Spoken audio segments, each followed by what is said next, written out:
Olá, seja bem-vindo, seja bem-vinda. Começamos agora o Evangelho em Espírito e Verdade, na transmissão da Web Rádio Cristo Consolador, através do YouTube e também do Facebook. Estamos aqui ao vivo e, portanto, você pode participar. Transmitimos aqui da cidade do Rio de Janeiro para o Brasil e o mundo através da internet.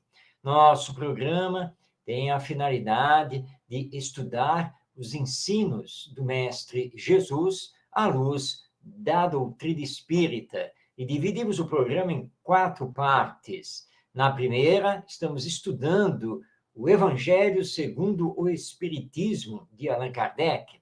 Na segunda parte, os ensinos de Jesus. Na terceira parte, nós estamos estudando as cartas de Paulo de Tarso. E encerramos o programa, na última parte, trazendo comentários de José Herculano Pires a respeito do Evangelho. Tudo isso, então, começando agora sobre as bênçãos do nosso Mestre Jesus. Vamos colocar no ar aqui a nossa apresentação em slides para darmos início aos estudos que nos propomos nesta tarde. E lembrando que a gravação do programa, o vídeo, fica disponível no canal da Web Rádio Cristo Consolador no YouTube, e aí você poderá perfeitamente assistir o programa em qualquer dia e em qualquer horário. Hoje, de O Evangelho segundo o Espiritismo, nós vamos estudar o item Bem Sofrer e Mal Sofrer, que se encontra no capítulo 5, item 18. Trata-se das instruções do espírito Lacordaire, que foram dadas na cidade do Havre no ano de 1863. Essa comunicação foi enviada a Allan Kardec e ele fez por bem publicá-la nesse capítulo 5 de O Evangelho segundo o Espiritismo. Bem sofrer e mal sofrer. Nós estamos no planeta Terra, que é mundo de expiações e provas. Portanto, o sofrimento ainda faz parte da existência humana. Mas Lacordaire vai conversar conosco que temos, por assim dizer, 2 opções diante do sofrimento. Nós podemos bem sofrer e podemos mal sofrer. Vamos entender isso e quais são as consequências em relação a um caminho e a outro. Para isso, vamos passar a palavra ao espírito Lacordaire. Ele nos lembra, você acompanha aí no slide. Quando Cristo disse: "Bem-aventurados os aflitos, porque deles é o reino dos céus", não se referia aos sofredores em geral, porque todos os que estão neste mundo sofrem, quer estejam num trono ou na miséria. Mas poucos sofrem bem, poucos compreendem que somente as provas bem suportadas podem conduzir ao reino de Deus. O desânimo é uma falta. Deus vos nega consolações se não tiverdes coragem. Então, estamos destacando este trecho da mensagem do espírito Lacordaire. E ele está aqui relembrando a bem-aventurança, que dá título ao capítulo 5 do Evangelho segundo o Espiritismo. Bem-aventurados os aflitos, porque deles é o reino dos céus. E Lacordaire nos lembra que sofrer aqui na Terra, todo mundo sofre. Não importa se é um rei, não importa se é uma pessoa que está na miséria, ou seja, não importa ser rico ou pobre, não importa que condição ele tenha a nível social, a nível biológico e assim por diante. Todos aqui na Terra têm os seus sofrimentos, porque a Terra é um mundo de expiações e provas, e, portanto, os seus habitantes, ou seja, nós, se caracterizam por serem espíritos imperfeitos. Muitos de nós passamos por expiações para poder reparar o passado e provas para que possamos continuar a aprender e a nos aperfeiçoar. Então, o Cristo não estava se dirigindo a toda e qualquer pessoa aqui na humanidade, mas sim àqueles que sabem sofrer. E o Espiritismo explica isso muito bem. O que é saber sofrer ou bem sofrer? É saber que o acaso não existe.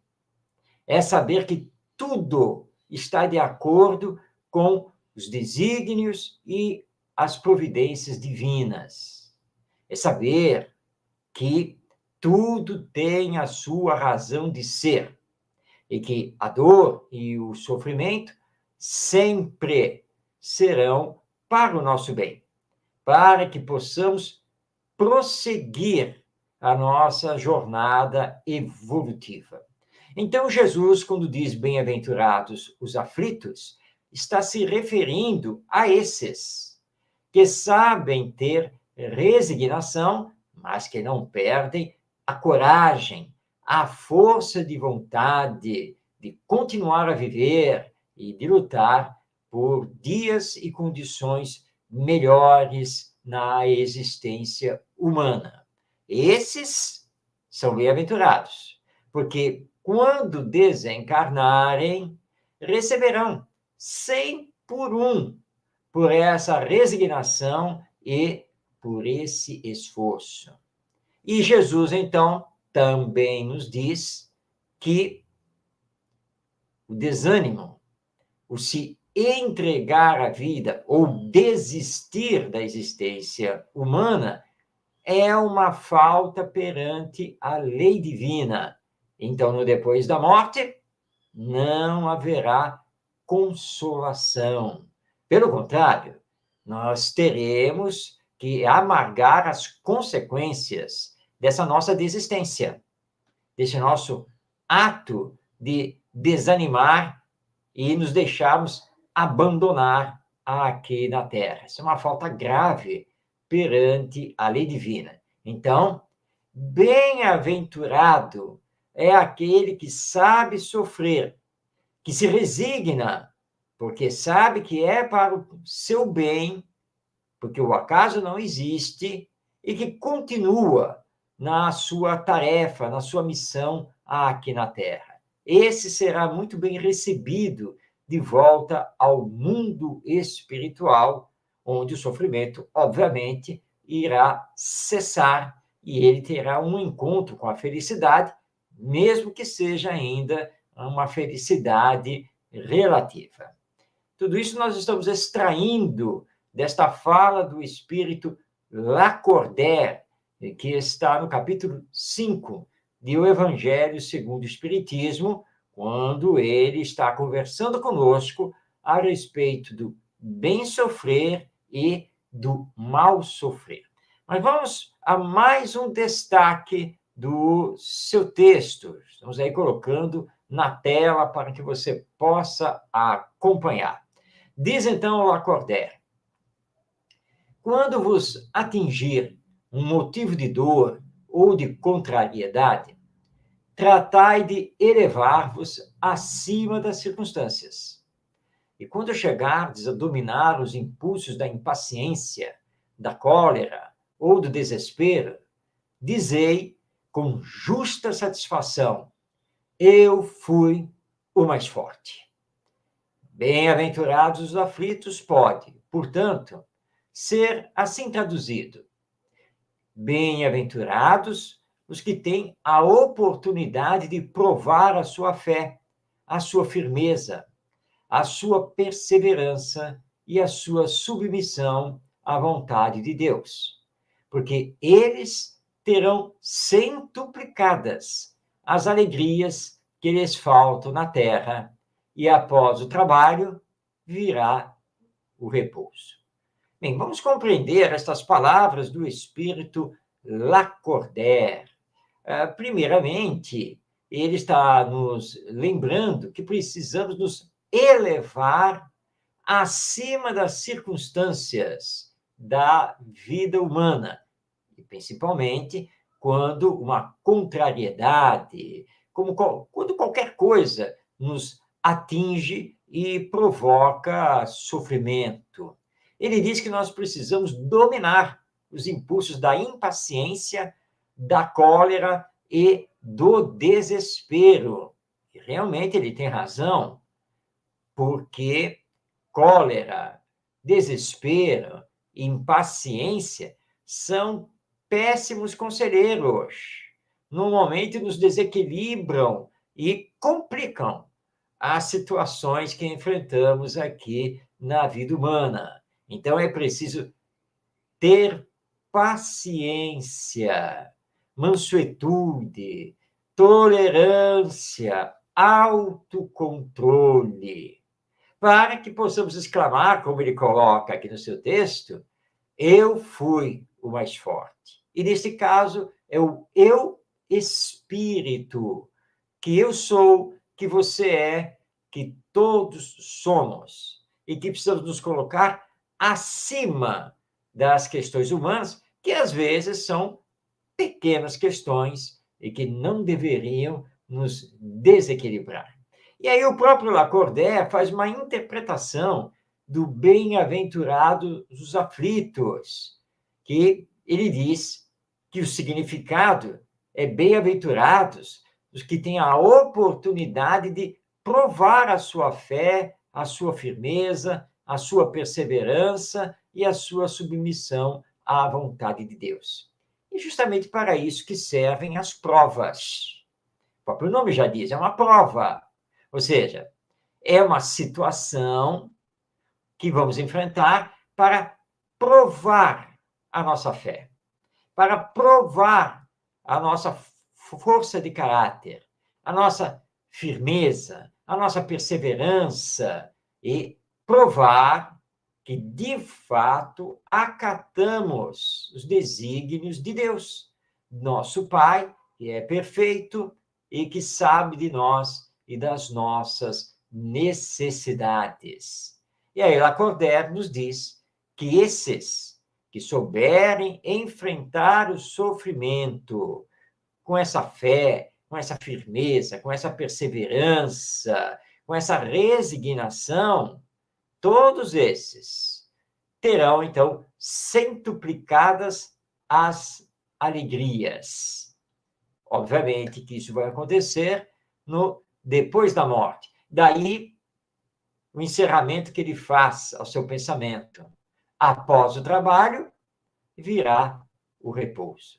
Mas esse repouso não é o repouso beatífico de um céu paralisado.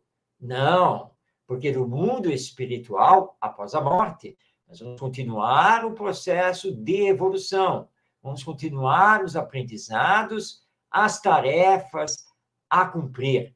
A lei do trabalho, a lei da ocupação útil, ela está em todo o universo. E não importa se estejamos encarnados ou desencarnados. Mas como conseguimos resistir e superar as dores e os sofrimentos aqui na Terra, nós seremos acompanhados no mundo espiritual pela felicidade, que é justamente a consequência da nossa resignação e da nossa perseverança. Portanto, nós podemos, sim, bem sofrer, ficando com Deus, ficando com a mensagem do Espiritismo. Mas podemos também mal sofrer, nos revoltando e nos desequilibrando. E aí as consequências no mundo espiritual não poderão ser muito positivas e, obviamente, que com desespero e desequilíbrio, nós não vamos encontrar a felicidade depois da morte. Bem, trouxemos então para as nossas reflexões o texto do espírito Lacordaire, que foi dado na cidade de Havre em 1863 e que compõe o item 18 do capítulo 5 de O Evangelho segundo o Espiritismo. Está na hora agora de passarmos para a continuidade do estudo das parábolas e ensinos de Jesus, trazidas por Kai Barchutel, no livro de mesmo nome e que estamos utilizando na segunda parte do programa. Já fizemos todas as parábolas e agora nós estamos aqui mergulhados no entendimento dos ensinos de Jesus. Vamos então ver qual é o ensino de hoje para os nossos comentários à luz do Espiritismo. Kai Barchutel chamou esse ensino de odres novos. Lembrando que odre, na época de Jesus, significa a vasilha, o recipiente, onde normalmente se guarda o vinho. E ele poderia ser feito de madeira, mas era feito principalmente de barro, né? O vaso de cerâmica para guardar o vinho. Vamos então à passagem do Evangelho, que está no Evangelho segundo Marcos, capítulo 2, versículos 21 a 22. Está aí na tela, para que você possa também fazer a leitura. Diz então Marcos que Jesus nos deu o seguinte ensino: ninguém cose remendo de pano novo em vestido velho. De outra forma, o remendo novo tira parte do velho e torna-se maior a rotura. Ninguém põe vinho novo em odres velhos, porque o vinho fará arrebentar os odres e perder-se-á o vinho e também os odres. Pelo contrário, vinho novo é posto em odres novos. Vamos contextualizar esta fala do nosso Mestre Jesus, para quem não está acostumado com este palavreado que remonta a 2000 anos e que, na atualidade, alguns termos já não são tão utilizados. Jesus, então, nos dá dois exemplos. O primeiro, com relação ao tecido. Então, vamos imaginar aqui uma blusa que você tenha, uma blusa que você já usou bastante e que ela se desgastou e, num determinado ponto ali da sua blusa, rasgou. Você leva, então, para a costura, ou seja, fazer um remendo. E você, para remendar, você vai usar um pedaço de tecido novo, o mais parecido possível, obviamente, com o tecido da sua blusa. Mas o que acontece? A blusa está muito gasta, o tecido que compõe a blusa está muito desgastado. Então, na medida que você tenta fazer o remendo, rasga mais, porque o tecido velho não suporta o tecido novo e a linha de costura. Então, muitas vezes, o remendo fica até mesmo impossível. E você vai ter que descartar essa blusa, porque ela está muito velha, está muito desgastada e não suporta mais receber um remendo. E aí, então, Jesus, depois de dar esse exemplo, ele dá um segundo, referente, então, ao vinho e à vasilha, onde se guarda o vinho. E os judeus, na época, conheciam isso muito bem, porque eles eram fabricantes de vinho, né? Tinham as vinhas, e eles diziam, olha, ninguém põe um vinho novo numa vasilha velha. Por quê? Porque o vinho novo, ele vai passar por todo o processo de fermentação.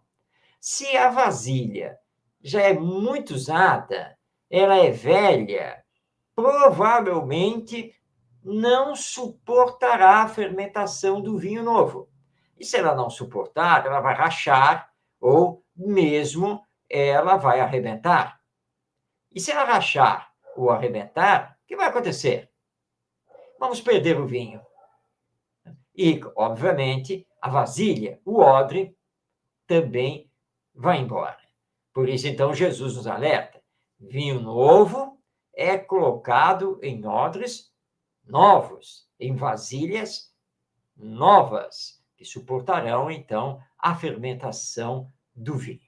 Pois bem, mas, moralmente falando, o que Jesus quis dizer com esses dois exemplos?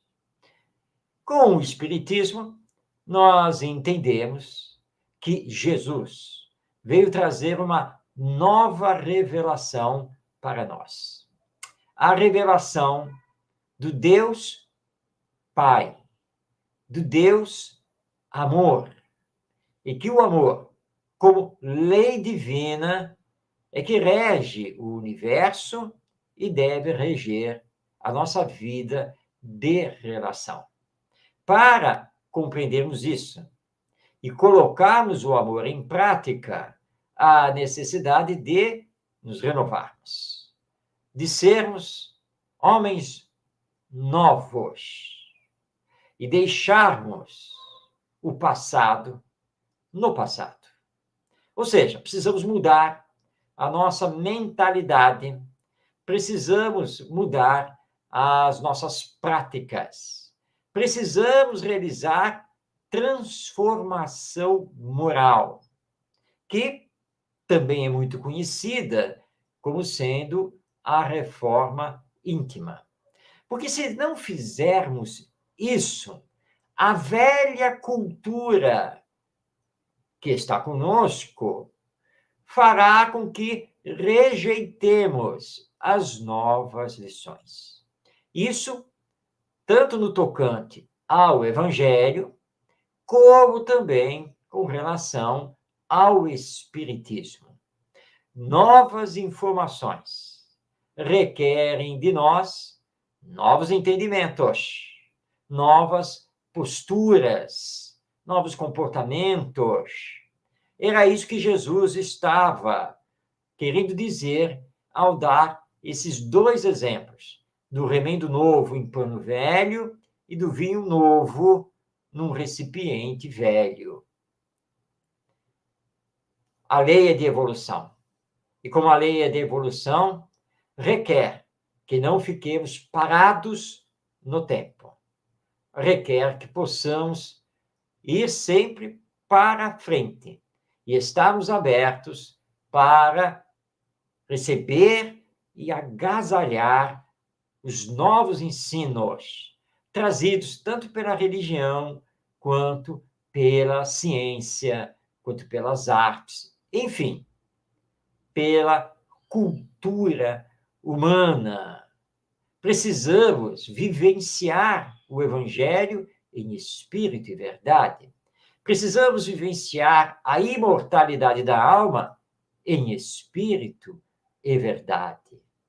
Não basta conhecer, é preciso permitir que esse conhecimento nos transforme, porque aí, transformados, nós conseguiremos aprofundar o entendimento, conseguiremos colocar em ação o amor, a caridade e a realidade da vida espiritual, da qual viemos e para a qual iremos retornar através da morte, que nós espíritas preferimos chamar de desencarnação.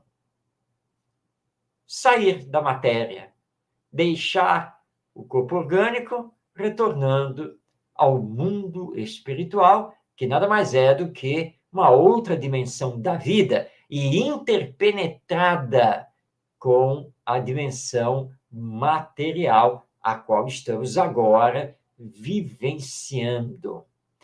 E aí, você é um pano novo? Você é um odre novo?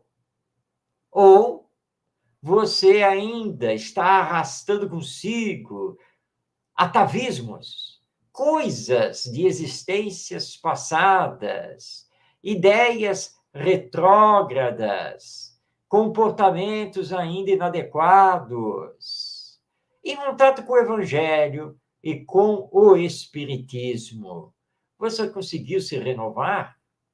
Ou continua com ideias pessoais, continua com comportamentos e atitudes que, na verdade, não se casam com as lições do Evangelho nem do Espiritismo. Lembrando que o Espiritismo veio reviver o Evangelho, veio explicá-lo à luz da imortalidade da alma, da reencarnação, da comunicabilidade, né, que é a mediunidade, e da lei de evolução. Estamos nos renovando diante dessas informações, ou apenas e tão somente acumulando conhecimentos, mas ainda nos mantendo egoístas, orgulhosos, vaidosos, e assim por diante. Estamos ainda vivendo a vida mundana e lutando pelas coisas materiais, ou estamos tentando realmente nos humanizar e espiritualizar? Porque se não estivermos fazendo isso, não suportaremos as lições do Evangelho e do Espiritismo e teremos a tendência de largá-los.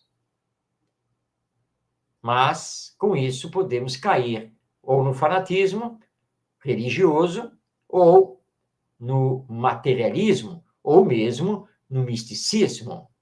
E o Espiritismo não é nada disso, nem mesmo o Evangelho. Portanto, nós não temos que adaptar o Evangelho e o Espiritismo às nossas conveniências, à nossa vida, ao nosso pensamento. Nós é que temos que nos transformar diante das lições do Evangelho e do Espiritismo. É, então, o que está nos dizendo Jesus nesta transcrição realizada pelo evangelista Marcos. Porque devemos lembrar que todos os ensinos de Jesus, sem exceção, possuem sempre um significado moral e que nós precisamos ir além da letra para realizar o entendimento desse significado moral e espiritual. E é o que tentamos fazer aqui ao comentarmos estes 2 versículos que se encontram no Evangelho segundo Marcos. Lembrando que Marcos não foi discípulo direto de Jesus. Marcos, na verdade, foi formado dentro do Evangelho por Paulo de Tarso, mas conheceu vários dos discípulos diretos de Jesus, dos quais ele colheu, então, a vida, a obra, os ensinos do nosso Mestre Jesus. Muito bem, com isso, então, fizemos mais um ensino de Jesus. Mas ainda existem vários outros e nós continuaremos aqui a acompanhar. Vamos colocar aqui novamente na tela. Opa, passamos. Está aqui.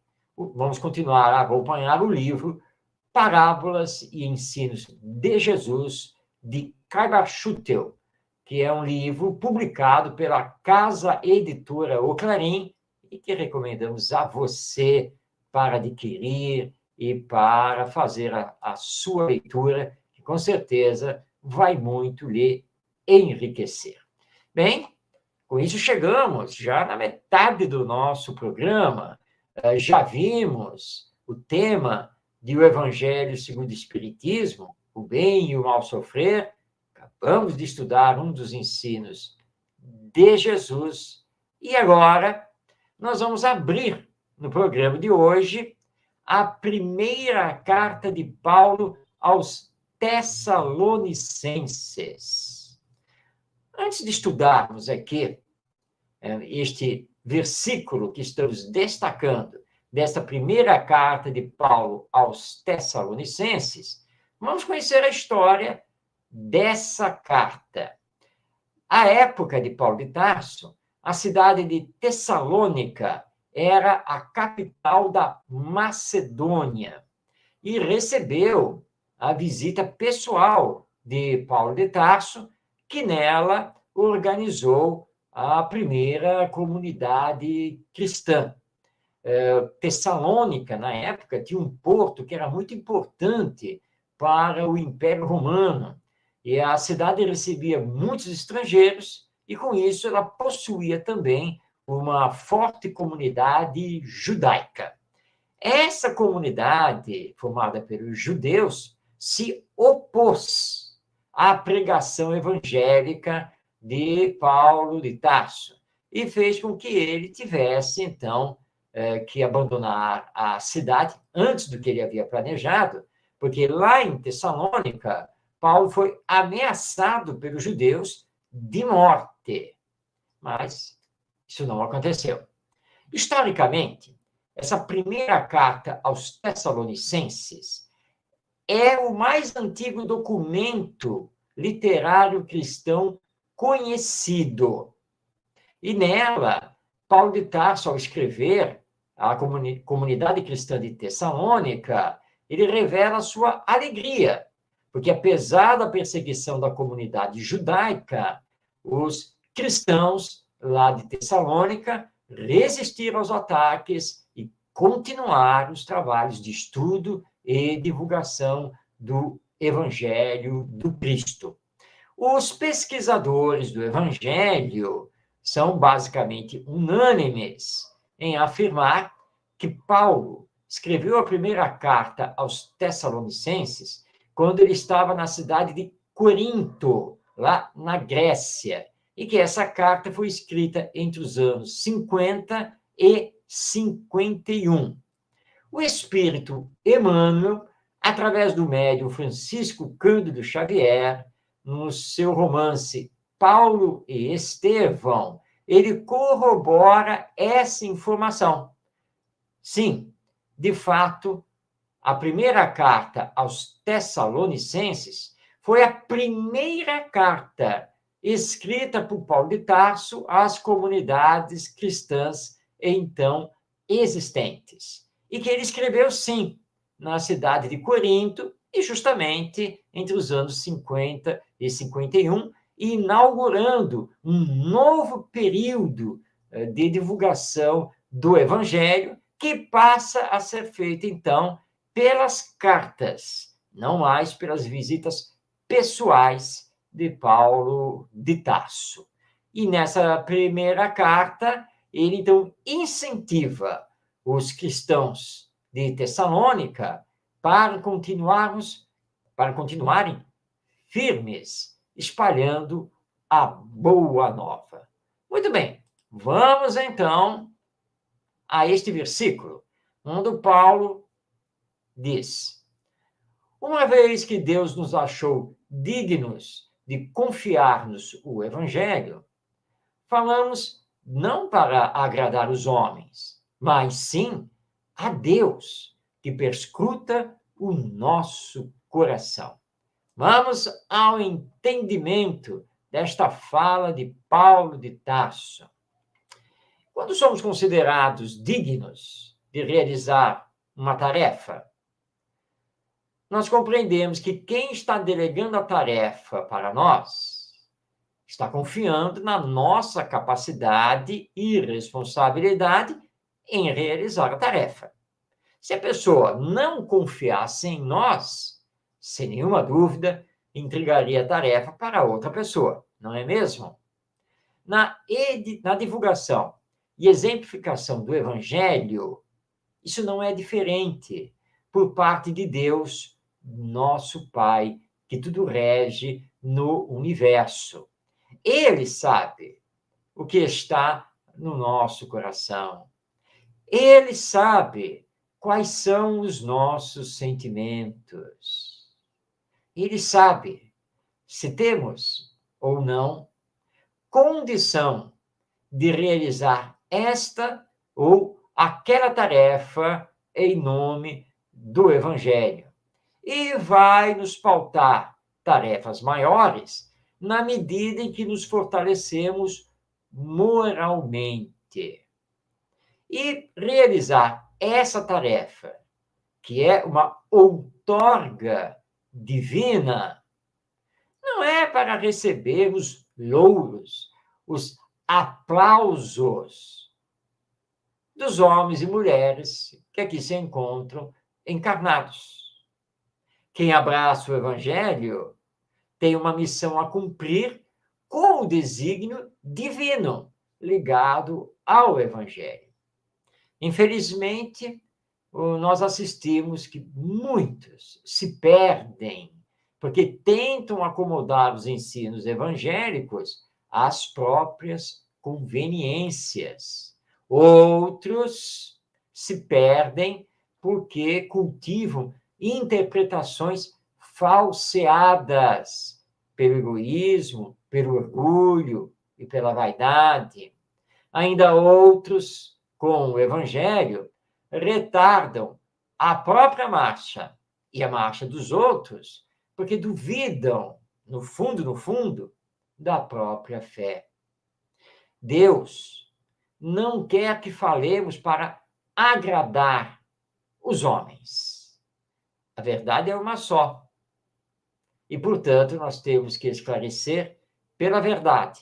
Quer aceitem, quer não a aceitem. E não podemos, e não devemos, desfigurar os ensinos de Jesus. Lembrando que Jesus é o Espírito mais perfeito que já esteve presente aqui na Terra. Por isso, ele é indicado pelos Espíritos como nosso guia e modelo. Ele estava com Deus e Deus estava com ele. E o próprio Jesus lembrou que o que sai da nossa boca é do que está cheio o nosso coração. Por isso, Paulo exorta os companheiros da comunidade cristã de Tessalônica para falarem do Evangelho com sentimento, seja diante de quem fosse, expondo sempre a verdade espiritual e moral do Evangelho, mesmo que essa exposição, mesmo que essa verdade viesse a desagradar a muitos. Mas nós, que dizemos ser os cristãos, nós que dizemos abraçar o Espiritismo, precisamos ficar sempre com a verdade. E Jesus deu exemplo em relação a isso, porque ele nunca escondeu a verdade do Evangelho. Ele falava para os doutores da lei, os fariseus, judaicos, falava para os oficiais romanos, falava para o povo simples e humilde, falava para as mulheres, e etc. E falava da necessidade do amar uns aos outros, do perdão das ofensas. Falava de Deus ser um pai amoroso. E, além de falar, socorria a todos os que necessitavam de socorro. Atendia-os nos males espirituais, como a obsessão, mas também nos males orgânicos, dos desequilíbrios da saúde corporal. Jesus não fazia distinção entre judeus, romanos e outros povos. Não fazia distinção entre ricos e pobres, entre homens e mulheres. Não fazia distinção entre os religiosos ou mesmo quem não tivesse religião. E era sempre o mesmo, ensinando as mesmas coisas, mesmo que seus ensinos não fossem aceitos, mesmo que não fossem compreendidos. Paulo de Tarso procurava seguir o exemplo de Jesus. Por isso, ele enfrentou as autoridades religiosas, as autoridades militares, as autoridades imperiais, e nunca acomodou o evangelho a quem quer que fosse. Inclusive, nós temos a famosa passagem em que Paulo enfrenta o imperador Nero, esse mesmo, que queimou Roma e mandou perseguir os cristãos. E ele falou as verdades cristãs para Nero, que, abalado, não teve coragem de matar Paulo de Tarso. Lembremos sempre que não estamos aqui na Terra a serviço dos homens. Nós estamos a serviço de Deus para o bem dos homens. Paulo, então, lembra aos Tessalonicenses exatamente isso. Uma vez que Deus nos achou dignos de confiar-nos o Evangelho, falamos não para agradar aos homens, mas sim a Deus, que perscruta, que sente, que ouve, que percebe o nosso coração. Fomos escolhidos para esta grandiosa tarefa de continuarmos a divulgar o Evangelho, mas agora, em espírito e verdade, através dos ensinos do Espiritismo sobre a imortalidade da alma, a reencarnação, a vida futura após a morte. O Espiritismo que nos lembra que não somos este corpo, que somos espíritos imortais, passando por uma experiência humana, e que, portanto, não temos que esperar o agradecimento dos seres humanos. Não temos que querer agradar a todo mundo. O Espiritismo é o Espiritismo. O Evangelho é o Evangelho.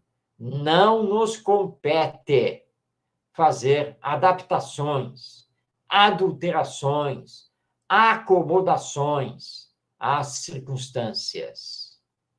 A nossa competência é de bem ensinar e bem exemplificar as lições trazidas por Jesus e que foram revividas pelos espíritos através das comunicações mediúnicas e dos mais diversos fenômenos transcendentes a esta nossa existência humana. O Espiritismo é um corpo de doutrina e, portanto, precisamos estudá-lo para compreendê-lo e colocá-lo em prática. E o Evangelho nos traz justamente a lei divina e estabelece para nós a necessidade de amarmos-nos acima de toda e qualquer circunstância meramente humana e transitória aqui da Terra. No nosso próximo encontro, semana que vem, vamos dar continuidade ao estudo do conteúdo da primeira carta de Paulo de Tarso aos Tessalonicenses. E você já está, então, convidado para acompanhar este nosso estudo.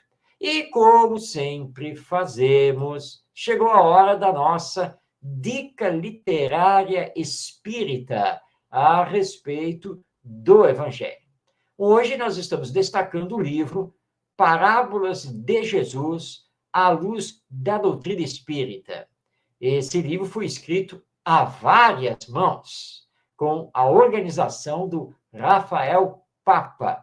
Cada capítulo dessa obra, ou seja, cada parábola, é estudada por um autor espírita que ele fez por bem reunir. Então, aí está o livro da nossa indicação literária de hoje, Parábolas de Jesus à luz da doutrina espírita. Você encontra essa obra normalmente nas livrarias espíritas físicas e online. Bem, chegamos à quarta e última parte do nosso programa. Vamos ceder a palavra a José Herculano Pires, que na década de 1970, através da Rádio Mulher de São Paulo, capital, manteve o programa No Limiar do Amanhã, e que ele sempre encerrava com um estudo acerca de uma passagem do Evangelho. É exatamente esse estudo de Herculano Pires que vamos trazer agora para você. Vamos, então, colocar no ar o áudio com a palavra desse que é um dos maiores representantes do Espiritismo, não apenas aqui no Brasil, mas no mundo, Herculano Pires. Em espírito e verdade, não segundo a letra que mata, mas segundo o espírito que vivifica. O Evangelho aberto ao acaso pela nossa ouvinte Nasa Camis oferece-nos hoje a seguinte passagem. Em Coríntios, do capítulo 10, do versículo 23 ao 26. Todas as coisas são lícitas, mas nem todas as coisas convêm. Todas são lícitas, mas nem todas edificam. Ninguém procure o seu proveito, mas o de outrem. Comei de tudo o que se vende no mercado, nada perguntando por causa da vossa consciência. Pois do Senhor é a terra e a sua plenitude. Como nós vemos nesta passagem da epístola primeira de Paulo aos Coríntios, epístola esta muito importante para o Espiritismo, porque é nela que o apóstolo Paulo descreve as sessões espíritas feitas pelos apóstolos, descreve minuciosamente, mostrando como os médiuns deviam se portar à mesa e assim por diante. Esta passagem é também bastante importante para nós, porque nos mostra o seguinte, que o apóstolo Paulo tinha o maior cuidado em fazer com que no cristianismo não prevalecessem as superstições que provinham do judaísmo. Existiam no judaísmo medidas de impedimento, medidas impeditivas no tocante a certos alimentos, a certas coisas que não se podiam comer. Estas medidas eram determinadas pelas leis de pureza do judaísmo. Mas as leis de pureza judaica, como sabemos, eram leis exteriores e foram condenadas por Jesus em várias passagens dos evangelhos, como naquela, por exemplo, em que ele fala dos fariseus que lavavam o copo por fora e não por dentro. Não se lembravam de que a limpeza interior, a pureza interior, é mais importante do que a pureza exterior. Ora, Paulo então se levanta nesta passagem da Epístola 1 aos Coríntios contra as prescrições que ainda no meio cristão estavam sendo observadas por pessoas que vinham do judaísmo. E ele nos mostra que não havia motivo nenhum para que as pessoas não comessem de certos alimentos que eram vendidos nos mercados, alimentos estes que pertenciam a todas as coisas que existem na terra, que eram criadas por Deus, portanto, porque pertenciam à natureza terrena. Esta passagem nos lembra aquele episódio de Atos dos Apóstolos, em que o apóstolo Pedro, em Jope, é também convidado pelo Cornélio, o centurião Cornélio, para ir à sua casa, e ele se recusa, porque Cornélio não é judeu. e então desce do céu diante dele uma espécie de lençol, formando uma espécie de cesta dentro da qual está cheio de animais diversos, numerosos animais. E uma voz diz a Pedro: mata e come. E ele se recusa, diz: eu não posso matar e comer, porque aí há muitos animais que são impuros. Então a voz responde: não há nada impuro do que foi feito por Deus. Todas as coisas que Deus fez são puras. Com isto, o apóstolo Pedro compreendeu que ele devia atender o centurião Cornélio e não fazer a distinção entre homens puros e impuros que ele estava fazendo. Porque ele, o apóstolo Pedro, era judeu, criado no judaísmo, e achava que Cornélio, centurião romano, era impuro, então não queria ir à casa de Cornélio. Ora, nesta passagem de Paulo, nós temos uma confirmação desse mesmo princípio, o de que não devemos estabelecer distinções entre as criaturas humanas por motivo de raça, de cor, de preconceito cultural, social ou de qualquer outro tipo de preconceito. Porque todas as criaturas humanas pertencem a Deus. Todas elas são filhas de Deus e têm o mesmo destino. Assim, confirma-se no cristianismo, através desses episódios evangélicos e particularmente da ênfase que Paulo dá a este assunto nesta epístola e em outras epístolas também, confirma-se o princípio cristão de que devemos superar todas as barreiras que dividem os homens para procurarmos a fraternidade e a compreensão humana entre todas as criaturas. Pois todos nós somos puros, no sentido de que somos espíritos criados por Deus para evoluirmos, para nos desenvolvermos e atingirmos a plenitude espiritual que todos um dia atingiremos, se Deus quiser. Foi muito interessante que caísse para nós este trecho no programa de hoje, neste 100º programa, porque toda a nossa batalha tem sido através dos 100 programas que aqui desenvolvemos, a demonstrar a necessidade de que os homens derrubem as suas barreiras para se entenderem fraternalmente, tendo em vista o mundo novo que aí vem, o mundo de regeneração em que a Terra vai se transformar.